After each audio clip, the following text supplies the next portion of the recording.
How's it going, ladies and gentlemen, and welcome back to the Enclave, South Africa's premier firearms education channel. So, today we are going to be going over the handle and use of a shotgun for business purposes. So let's get into the intro, and then we will hop right into Module 1, Safety.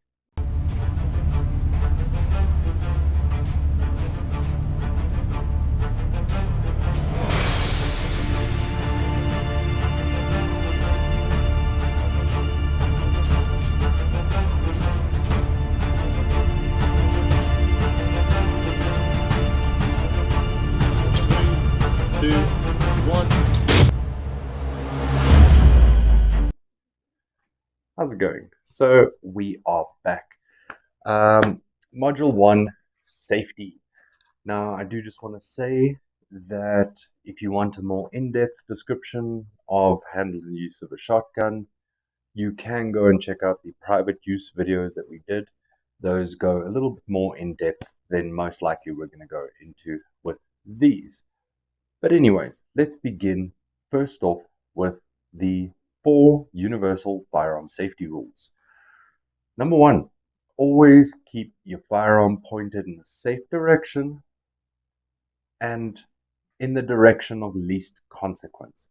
In the book, it always says away from people, but people are not the only thing you want to prevent destruction to. So, I mean, if you were walking through a parking lot and you were to choose between the pavement and the bonnet of a Rolls Royce, you would obviously want to be aiming your firearm at the pavement if you needed to load, unload, etc. before entering a shopping center or anything like that. So away from people for sure, but absolutely remember that there are other consequences other than injuring people. You will be held responsible for, especially with a shotgun, putting a slug through the bonnet of someone's car, or putting a slug through the window of a shopping center, or a gun store, or whatever the case may be. So always keep your firearm pointed away from people and in the direction of least consequence. Number 2, always keep your finger off the trigger until you are ready to fire. Now, this is a pretty blatantly abused one in the film industry. Now, other than John Wick, you can pretty much watch any film made today, yesterday, tomorrow with firearms in it.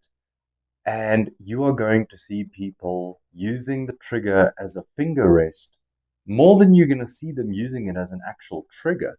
I mean, there are people who have their fingers on triggers in movies that I've seen recently who never even get to fire a shot. So, I mean, I guess it's a good thing their finger was on the trigger for at least some time. So you get to say, well, you know, my finger was on a trigger before you get whacked by an alien or something. But anyways, watch some movies and nitpick what they do. It's a good way to practice and get that knowledge in your head. It's a quick way to see and to be able to pick up when people are handling firearms unsafely around you.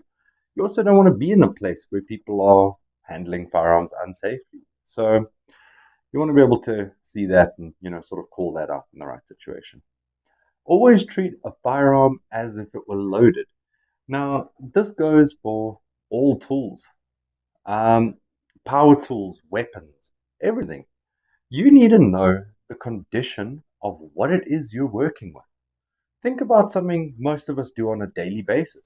Starting a vehicle, be it a motorbike, be it a car. Before you turn that key, you need to know one of two things. Either your foot is on the clutch or the car is in neutral, be it manual, automatic, doesn't matter. You need to be in a position that when you turn that key, the car doesn't jump forwards, backwards, whatever the case may be. And that comes with understanding the condition of your tools. If you go to pick up a jigsaw, accidentally press the trigger, your finger shouldn't be on the trigger, and your hand is anywhere near the blade, boom, you've potentially lost a finger. A lot of these rules are actually rules for life. But we'll use them for firearms, of course.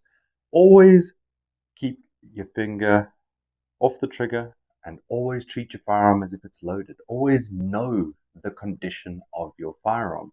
If it's unloaded, know that. If it's loaded, know that. If it's loaded with a round in the chamber and the safety on and the hammer back, know that. Understand at all times the condition of your tools, especially firearms. And finally, we get to number 4, which is always know your target and what is beyond it. Now, this is obviously extremely crucial when it comes time to actually pull that trigger. You want to know for a fact you're not shooting your brother or your stepfather or whomever it is. You want to know the person you're shooting is someone you are supposed to be shooting, a criminal directly endangering your life. And you need to know that, once again, no one or nothing of value is going to be damaged subsequently with that round.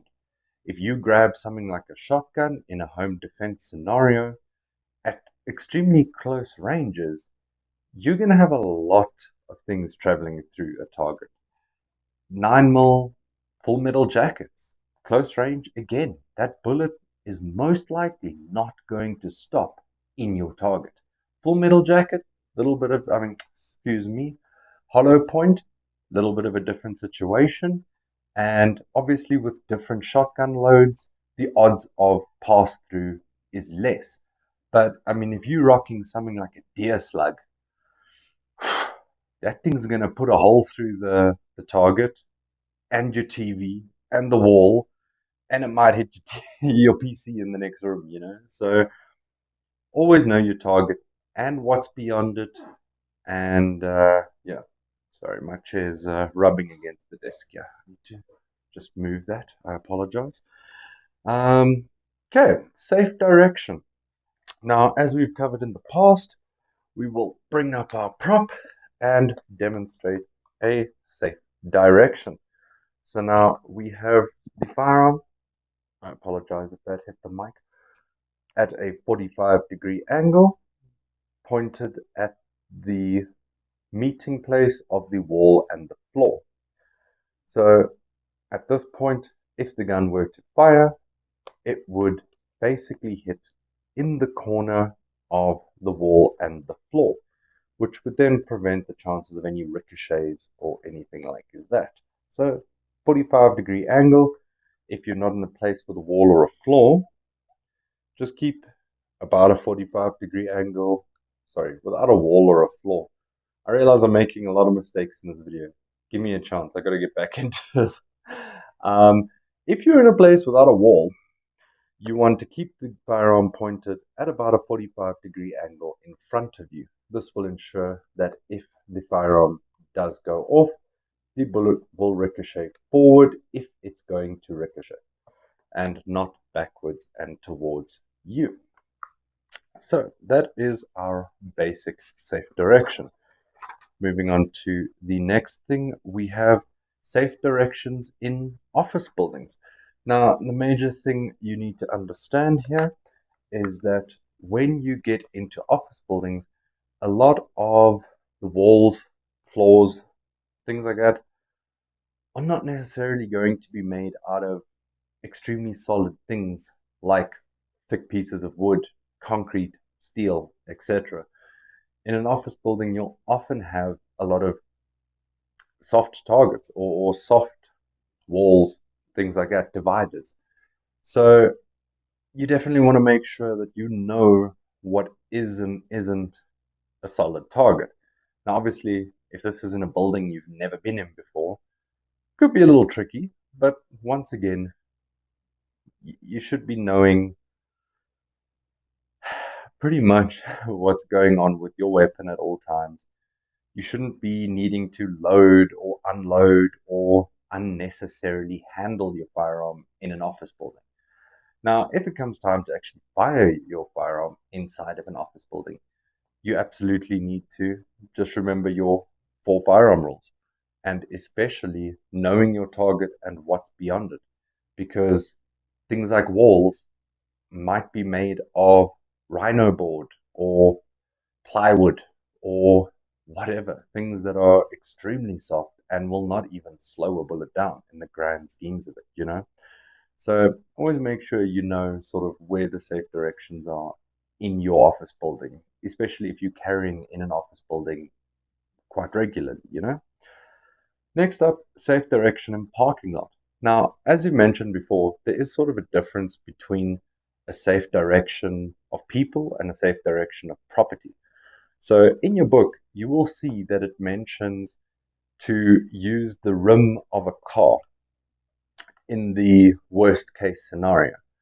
Now, I do agree with that, but that is really in the scenario that there isn't even a pavement around you.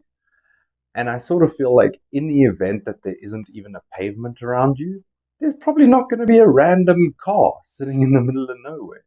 So in that situation, again, I would just make sure to have the safe direction be about 45 degrees in front of me. But of course, if you do have things available like tree stumps, pavements, once again, the intersection of the street and the pavement, and yeah, things like that, soft dirt, that's obviously going to be a priority.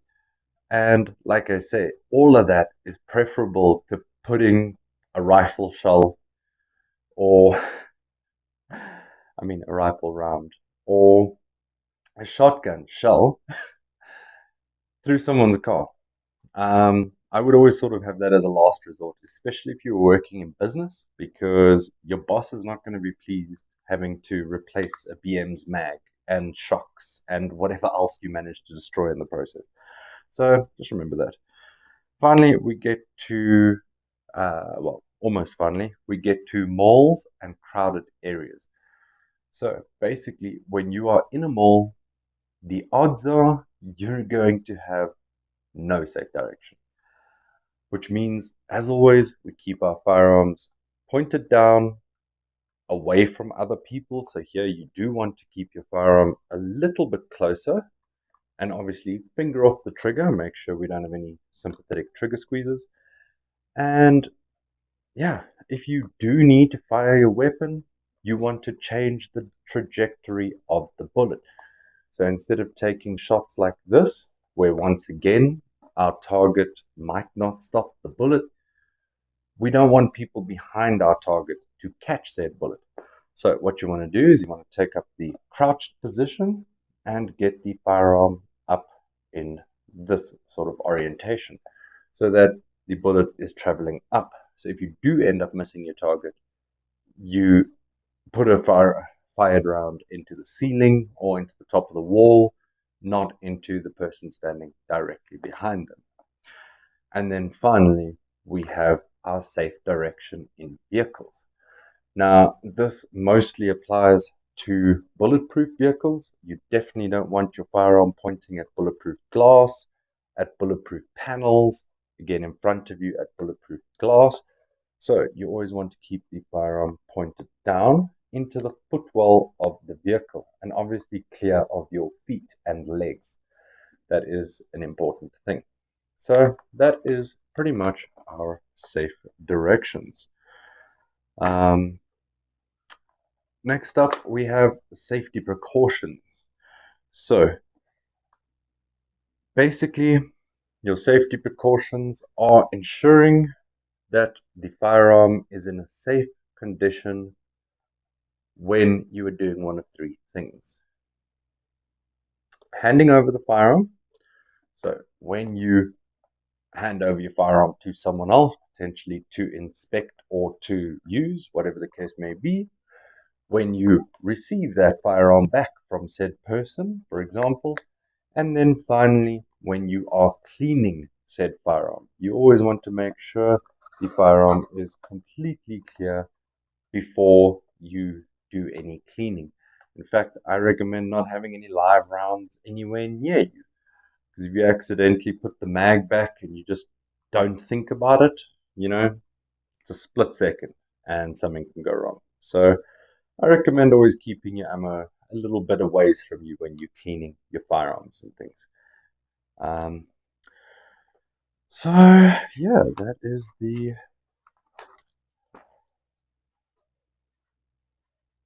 safety precaution. Now we move on to how to perform said safety precaution. Now, obviously, you guys by now will have noticed this isn't a shotgun, but as always, we're making do with what we've got right now. So let us go. So as always, you identify a safe direction. You point the firearm in a safe direction with your finger off the trigger.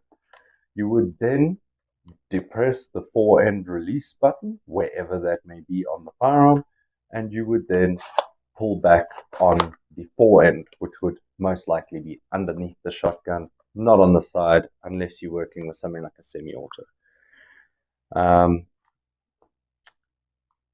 Yeah, at that point, you want to basically check inside the chamber, down the magazine wall, or magazine tube, depending on whatever it is that's on the firearm. And there we go. You have a safety precaution performed on a shotgun. We're just going to skip over the double barrel. You guys can choose to go over that if you want. I chose not to do that because you do have a choice of which ones you study. Obviously, it's always good to know more about what you love, but for the purposes of explanation, if that's what you're going to choose to fill in, you need to study that. Safety catch. So, safety catches on shotguns. There are several different safety catches. What I found most common, not on in all cases, but most common, is a press-through style, or I guess button style, I don't know what else you want to call it, safety. So basically what happens is you would push the button through and it would stay on the other side, which fortunately I've managed to get this to do. So the button would then stay through on the side. What you would see then, and there it goes, is either a red or a green line on either side of those buttons. So if you push it through and you see red on the side, the gun is no longer in the safe position. And if the button is through on the other side, it can be switched depending on firearms. Like I say, you will see a green stripe on it representing safe. Now, once again, there are several different safety catches. Some shotguns have the similar safety catch to AR platforms where you have your safe, semi-auto, or whatever. They would generally only have one. So they would have safe and then fire. But that's not super common. Mostly you're going to find your button style safety like I previously mentioned. Let's just check what else we got here. Okay, we actually still have quite a bit here, and I feel like this video is getting really long. I'm not 100% sure, but I feel like it's getting really long. Okay, personal protective equipment. So, moving on to PPE. You always want to make sure that when firing in an indoor or outdoor range, you always have the appropriate safety gear. So, what you see here is a pair of earmuffs. This is what I always recommend, period, indoor, outdoor, handgun, rifle, it doesn't matter. I always recommend a set of earmuffs. They do not necessarily have to be electronic earmuffs, but I do recommend the over-ear system. Ear plugs are not going to be sufficient. Those are the ones that go inside of your ear. They are not going to be sufficient, especially for things like shotguns and high-powered rifles, indoors. Outdoors, a little bit of a different situation, but indoors, you absolutely want to be using earmuff style ear protection. Eye protection, glasses. You want shatterproof, ricochet, and chip resistant glasses. You can have films and layers put on your regular eyewear. It is a little pricey, I will admit, but I could tell you that it is worth it when you look at what a good pair of shooting glasses is going to cost. That is obviously if you're a person who already wears glasses, like myself. If not, go out and get a pair of safety glasses. If all you can afford is something like a construction pair of goggles, it's going to be better than nothing, absolutely. But if you've got a little bit more money to spend, look into something a little bit higher quality. Your eyes, you only get one set. So when they're gone, they're gone. Same with your ears. So make sure you always use the appropriate PPE for your situation. Now, as always, range rules um, and range commands. It is on page 16. We have never gone through these in the other videos, and to be honest, I'm not going to go through them again because this video is guaranteed quite long. You do need to know a couple of range rules, and in fact, you should just know all the range rules. You don't specifically need to know them in order or whatever, but you do need to understand, like you understand the rules of the road, you need to understand the rules of firing ranges or shooting ranges, etc. It is important, and it is quite embarrassing to be thrown out of a shooting range. I have actually seen a few videos of people who just get told to pack up and get the hell out because yeah, it's just terrible. Anyway, so safe carry conditions. So the condition in which you carry your shotgun, I'm going to read this directly from here, is of vital importance to your own safety and those around you. For everyday carry, it is recommended that you do not carry the shotgun with a round in the chamber, due to the fact that the safety catch only locks the trigger, as well as the fact that shotguns do not generally have an external hammer. So that is basically the issue with shotguns. Obviously, if you have a different style of shotgun, things might be a little bit different. But once again, most of the shotguns that I've used personally do fit this description. They have a safety that only locks the trigger, and yeah, they don't have an external hammer. And even if they do, I don't particularly know how that's going to make a difference. I do know that with certain firearms, obviously you could hold the hammer back as you holster the firearm. I do understand that obviously that could prevent the firearm from discharging if the trigger is pulled. But on a shotgun, I mean, I guess same thing applies maybe. Anyways, next up, safety inspection. So this is, again, quite a simple one.